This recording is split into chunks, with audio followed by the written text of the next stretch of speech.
क्या आपने कभी नासिक के गोदावरी नदी के बारे में सुना है?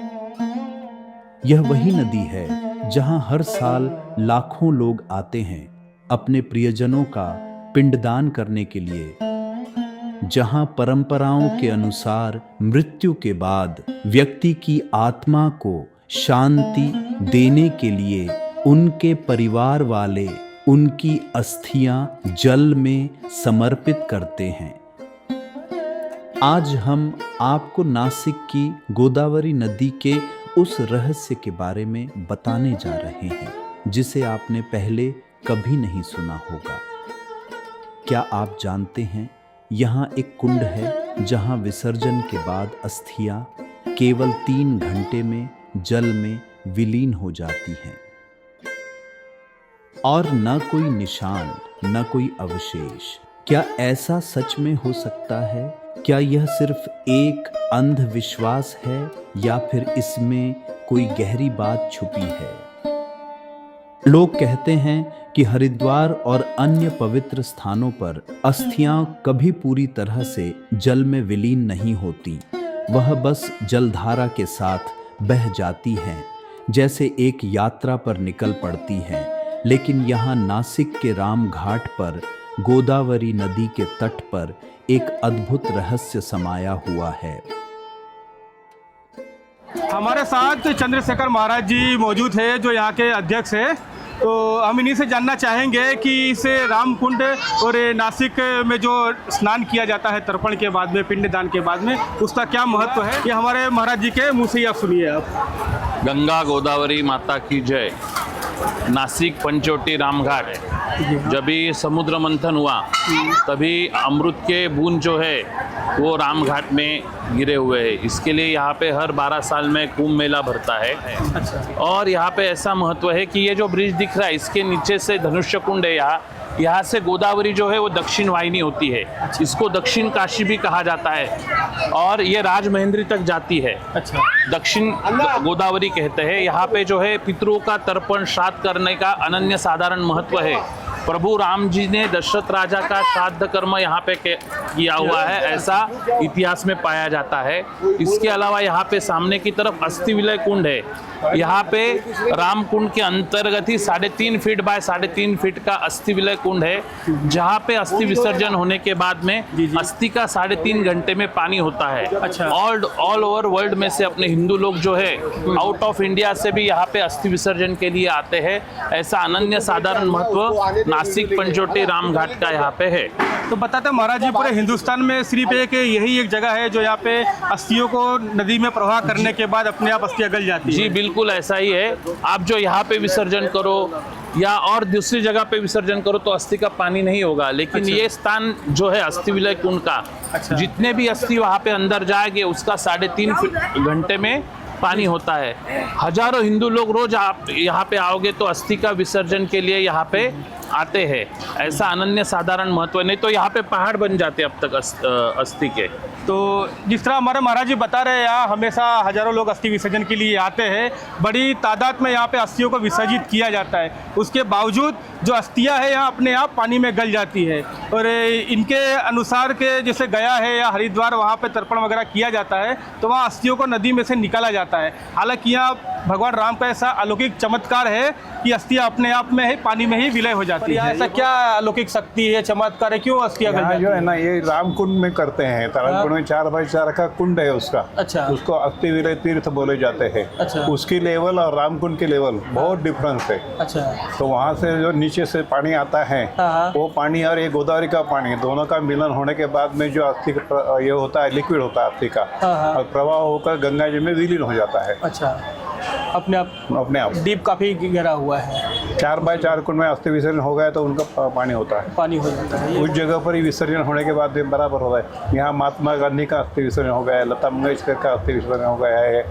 तो सब जितने भी धार्मिक लोग हैं उनका सबका विधि यहाँ पे हो गया। तो यहाँ पे गांधी जी का भी यही हुआ था? गांधी जी का भी यहाँ पे हुआ। अच्छा, लता मंगेशकर जी का? लता मंगेशकर का भी सबका हुआ था। किसी को यहाँ अगर पूजा वगैरह कराना हो, हाँ, तो यहाँ के किससे संपर्क कर सकता है वो? ये हम लोग तीर्थ पुरोहित हैं ना। और इसी पावन तट पर नासिक के राम घाट पर सुरक्षित है वह अद्भुत बही खाता जहां दर्ज है 7 पीढ़ियों का इतिहास, मानो समय स्वयं पन्नों में ठहर गया हो। हर नाम के साथ जुड़ी है एक वंश परंपरा, एक आशीर्वाद, एक स्मृति।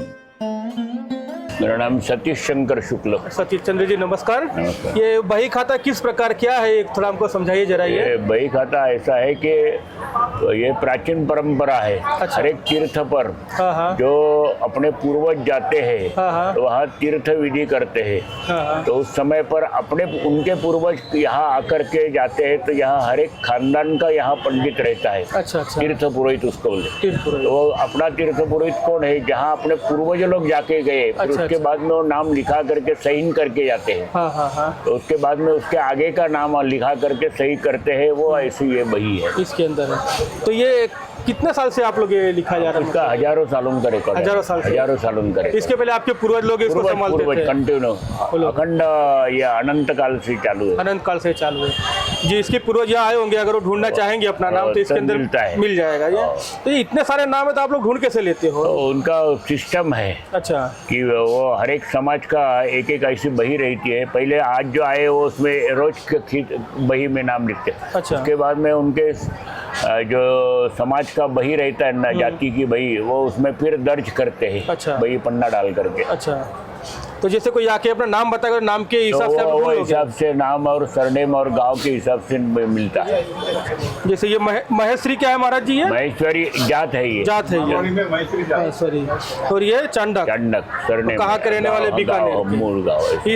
इस आधार पे आप लोग पूरी पोथी को सर्च करते होंगे। ये बराबर बराबर इस तरह से ये पूरी पोथी है कीर्तलांगी ये मतलब हजारों साल पुराना हमारा डेटा साइंस है। जिस जमाने में कभी कंप्यूटर भी नहीं हुआ करता था, उस जमाने से इस बही पोथी को हमारे महाराज जी लोग, हमारे पूर्वज लोग संभाल के रखे हैं। यदि किसी के पूर्वज ने यहाँ पे सदियों पहले या 200 साल 300 साल जमाने में अपना अगर नाम दर्ज करवाया होगा तो 100% श्योर है उनका नाम यहाँ पे मिल जाएगा। भारत में जो 4 जगह कुंभ मेला होता है, नासिक, हरिद्वार, उज्जैन और इलाहाबाद, तो उसमें से ये नासिक जगह के मेन कुंभ मेला की जगह है रामघाट। वो उनका पंडा रहता है जो पूजा धार्मिक विधि जो कोई कुछ करने का हुआ वो पंडा को हाथ में लेकर अपने करते हैं यहाँ पे। तो उसके लिए बही खाता रखा है। हर एक के बही खाता में नाम रहता है। सिंधी, गुजराती, मारवाड़ी, ये सब लोगों का नाम रहता है यहाँ पे। ये कहाँ से लोग यहाँ अपना बही खाता देखने आते हैं? लोग पूरे भारतवर्ष में से आता पूरे है। भारत से आते हैं। कश्मीर से कन्याकुमारी तक। अच्छा। और गुजरात से आसाम तक सब लोग यहाँ पे आते हैं स्नान करने के लिए, पूजा करने के लिए। ये जगह प्रसिद्ध स्थान है धार्मिक विधि करने का। तो यहाँ पे उनके पूर्वज आए होंगे तभी उनका नाम यहाँ रिकॉर्ड में होगा ना? नाम पे उसी टाइप होगा जैसे कोई। हरियाणा, राजस्थान, पंजाब। हाँ हाँ। पहले तो वो कंधार उस जगह से आते थे पहले। कहाँ से? अफगानिस्तान। अच्छा, कंधार अफगानिस्तान। कंधार अफगानिस्तान, वहाँ से भी लोग आते थे। लोग आते थे। पहले भारत में एक ही था वो। अच्छा। अखंड भारत था पहले। अच्छा अच्छा। हाँ, तो वो लोग स्नान करने के लिए यहाँ पे खास आते थे हाँ। इस जगह पर। तो इसको पंचवटी बोलते हैं। इसको पंचवटी। प्रभु रामचंद्र जी ने भी यहाँ पे वनवास में आए थे तो यहाँ तपोवन में उन्होंने पर्लकोटी बनाए है। अभी भी है वो पर्लकोटी। अच्छा अच्छा। वहाँ पे 5 बड़ का झाड़ है, उसी से नाम पड़ा है पंचवटी। तो महाराज ये मतलब 7 पीढ़ी पहले कोई पहले सदियों पहले आया होगा तो ये अपना नाम लिखा कोई है अपना ना? नाम देता है। बाकी जैसे कोई नया आदमी आकर ढूंढना चाहे, नया आदमी आए तो नया एंट्री करेंगे। नया एंट्री होगा। हाँ। तो आप लोग ये कैसे ढूंढ कैसे लेते हो? अब इतना सारा रिकॉर्ड हमारे पास में हमारे खत्म ये है, हमारी रोजगारी है हमारा। अच्छा। हाँ। तो जरा आप हमको 1-2 पन्ने दिखा सकते हो? जिसके कुछ पास किसी का में record? नाम रहता है वो उनका पंडा रहता है। अच्छा। जो पूजा धार्मिक कार्य वो करते हैं। अच्छा अच्छा। तो ये इसको मतलब लिखाने से क्या लाभ होता है या क्यों लिखाते हैं? लिखने से आशीर्वाद मिलता है। अच्छा। बड़े लोगों का जो नाम पढ़ते हैं तो उनका भी उद्धार हो जाता है सिर पर। अच्छा। जब आप यहाँ पे आएंगे पूछेंगे हमारे दादा परदादा कौन है क्या है, तो हम लोग जो बोलते हैं तो उनका उद्धार हो जाता है फिर। अच्छा अच्छा। उनका सब कुछ हो जाता है। तो उनके नाम से तर्पण होता है, श्राद्ध होता है, पिंडदान होता है। अच्छा यहाँ पे। हाँ, नया जो लिखने का हुआ तो जितना मालूम है उतना लिख लेते हैं। तो उनके पिताजी वगैरह आए होंगे या पूर्वज आए होंगे तो ही मिल पाएगा? कोई मिलता है। ठीक है। तो यहाँ कौन कौन सी पूजा यहाँ पे होती है नासिक में? यहाँ नासिक में गंगा जी की पूजन होता है, अच्छा। तर्पण होता है, अच्छा। पितृ श्राद्ध होता है, अच्छा काल सर्प शांति होती है, अच्छा, नारायण बलि होता है, नारायण बलि, हाँ, पितृदोष होता है, त्रिपिंडी श्राद्ध बोलते हैं उसको। पिंडी श्राद्ध। तो ये मेन ये काल सर्प पूजा का क्या महत्व है, क्यों किया जाता है? उसमें ऐसा है, शनि राहु केतु ये 3 जो ग्रह हैं, हाँ। वो ग्रह को शांति करना चाहिए। अच्छा, शांति अपना जो कार्य होता है घर में वो थोड़ा सा कम होता है, यानी उसकी जो स्पीड रहता है वो हाँ। कम रहती है, अच्छा, तो उनको शांति करने से उनको थोड़ा सा चलना मिलते हैं, और अपना जो कार्य रहता है वो स्पीड से होता है। तो ये काल सर्प पूजा का काल सर्प महत्व है। पूजा। और एक नारायण नाग बलि पूजा सुनते हैं लोग। नारायण नाग बलि जो पूजा रहती है ना, हाँ। वो घर में कोई एक्सीडेंट वगैरह हुआ होगा अच्छा, किसी का, तो उनके लिए नारायण बलि विधि करते हैं। अच्छा, उनकी आत्मा को शांति के लिए नारायण नाग बलि पूजा। ये 2 पूजा लगभग यहाँ बहुत ही महत्व रखती है ना।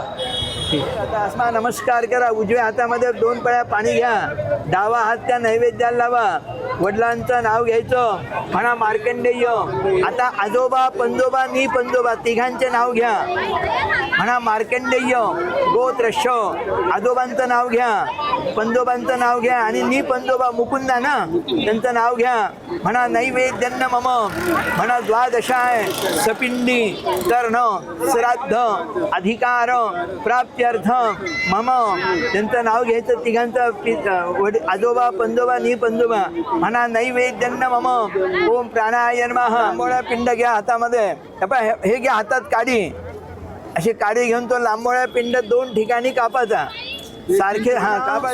वासुदेवचे वडील तो वामनचा पिंड घ्या हातामध्ये, दोन्ही एकत्र करा, वासुदेव आणि वामन करा, प्रथम भाग जाकालयानाचं गोल करायचं, प्रथम भाग जाकालयानाचा संयोग न्यायामया आदित्य प्राप्त विष्णवे नमो, विष्णवे नमो, द्या ठेवून तिथं काडीवर द्या ठेवून द्या काडी, हाँ त्या क्या यह अस्थियां सच में 3 घंटे में विलीन हो जाती हैं? यह सवाल शायद हमें कभी पूरा जवाब न मिले, लेकिन यह सच है कि नासिक का यह राम घाट और अस्थि विलय कुंड लाखों लोगों की आस्था और विश्वास का केंद्र है। यहाँ आने वाले लोग सिर्फ अस्थियां नहीं बल्कि अपने दुख और कष्ट भी समर्पित करते हैं। क्या आपने कभी अनुभव किया है कि जब आप अपने दर्द को किसी पवित्र जल में समर्पित करते हैं तो वह जल सिर्फ पानी नहीं बल्कि आपकी आत्मा की शांति बन जाता है।